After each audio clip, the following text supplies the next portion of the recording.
The vast expanse of the Canadian wilderness stretched out beneath a sky painted with the aurora borealis.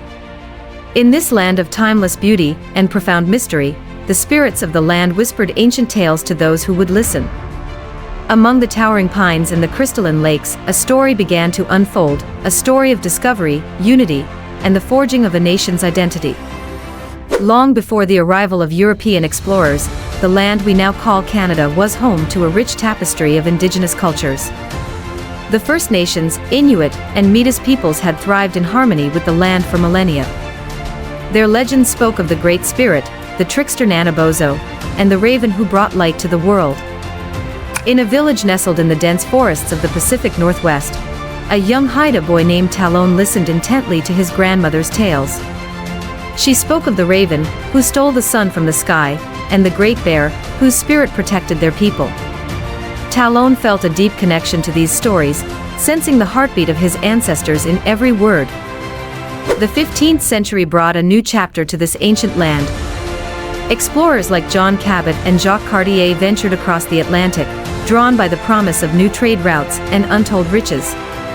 Cartier's encounter with the St. Lawrence River and his subsequent meeting with the Iroquoian peoples marked the beginning of a complex relationship between the indigenous peoples and the newcomers. In a small Mi'kmaq village on the eastern coast, a girl named Asha watched with wide eyes as the strange ships approached. Her father, a respected elder, met with the newcomers, exchanging gifts and attempting to understand their intentions. Asha felt a mixture of fear and curiosity, wondering how these strangers would change their lives. The 17th century saw the establishment of the fur trade, which would become a cornerstone of the Canadian economy for centuries. The Hudson's Bay Company and the Northwest Company emerged as powerful rivals, their competition fueling exploration and expansion into the heart of the continent. This era also brought conflict as alliances formed and dissolved between the European settlers and various indigenous nations. Etienne Brule, a young French explorer, forged alliances with the Huron-Wendat people. He learned their language, adopted their customs, and became a bridge between two worlds. But the fur trade's promise of wealth also brought violence. The Beaver Wars erupted, pitting the Iroquois Confederacy against the Huron-Wendat, the French, and their allies. The 18th century was marked by the struggle for control over North America. The 7 Years' War, also known as the French and Indian War, saw France and Britain vying for dominance. The conflict culminated in the Battle of the Plains of Abraham in 1759, where General James Wolfe's British forces defeated the French troops led by General Montcalm. In the aftermath, a young Mohawk warrior named Kateri found herself torn between two worlds. Her loyalty to her people clashed with the promises made by the British. As the dust settled, the Treaty of Paris in 1763 ceded New France to Britain, forever altering the political landscape of North America. The 19th century was a time of transformation and growth. The War of 1812 tested the resilience of the fledgling colonies, with figures like Tecumseh and Laura Secord emerging as symbols of bravery and sacrifice. As the century progressed, the push for unity gained momentum. Leaders like Sir John A. Macdonald and George Etienne Cartier envisioned a united Canada, stretching from sea to sea. In 1867, the British North America Act brought this vision to life, creating the Dominion of Canada. This monumental achievement was the culmination of years of negotiation, compromise, and determination. As the new nation took its first steps, the dreams and aspirations of countless individuals converged to shape its destiny. The early 20th century saw Canada grappling with its identity on the global stage. The First World War tested the nation's resolve, with battles like Vimy Ridge forging a sense of pride and unity. Soldiers like Private William "Billy" Bishop soared through the skies, becoming heroes whose stories inspired a generation. Yet, the aftermath of the war brought challenges. The Great Depression cast a shadow over the land, and the Second World War loomed on the horizon. Canadians once again answered the call, with figures like General Andrew MacNaughton and Pilot George Buzz Bulling exemplifying the courage and tenacity of their countrymen. The post-war era ushered in a period of rapid change and growth. Waves of immigrants from around the world arrived on Canadian shores, drawn by the promise of opportunity and a better life.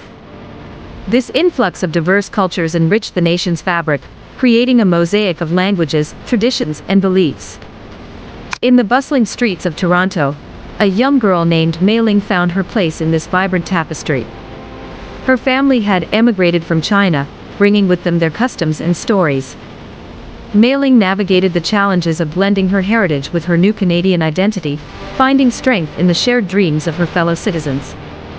The latter half of the 20th century saw a renewed focus on human rights and equality. The Quiet Revolution in Quebec challenged the status quo, while the Indigenous rights movement sought justice and recognition for the First Nations, Inuit, and Métis peoples. Leaders like Pierre Trudeau championed policies of multiculturalism and bilingualism, striving to create a more inclusive society. In the heart of the Yukon, an Inuit elder named Naya spoke to her grandchildren about the importance of their heritage. She told them of the struggles and triumphs of their ancestors, urging them to honor their past while embracing the future.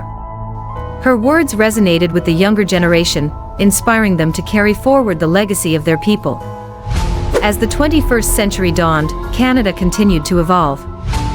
The nation embraced its role on the global stage, contributing to peacekeeping missions, addressing climate change, and championing human rights. Events like the 2010 Winter Olympics in Vancouver showcased the country's spirit and unity, bringing together people from all walks of life. In the bustling city of Montreal, a young artist named Sophie captured the essence of Canada in her work. Her paintings depicted the landscapes, cultures, and stories that defined her homeland. Through her art, she celebrated the beauty and diversity of Canada, reminding her fellow citizens of the enduring spirit that bound them together. The story of Canada is one of discovery, unity, and identity. From the ancient legends of the Indigenous peoples to the dreams of modern-day citizens, this land has been shaped by countless voices and visions. As the winds of change continue to blow, the spirit of Canada endures, a testament to the resilience, diversity, and hope of its people. In the quiet moments, when the northern lights dance across the sky and the whispers of the past echo through the forests, the story of Canada lives on. It is a tale of a nation that has embraced its challenges and triumphs, forging a path toward a future filled with promise and possibility.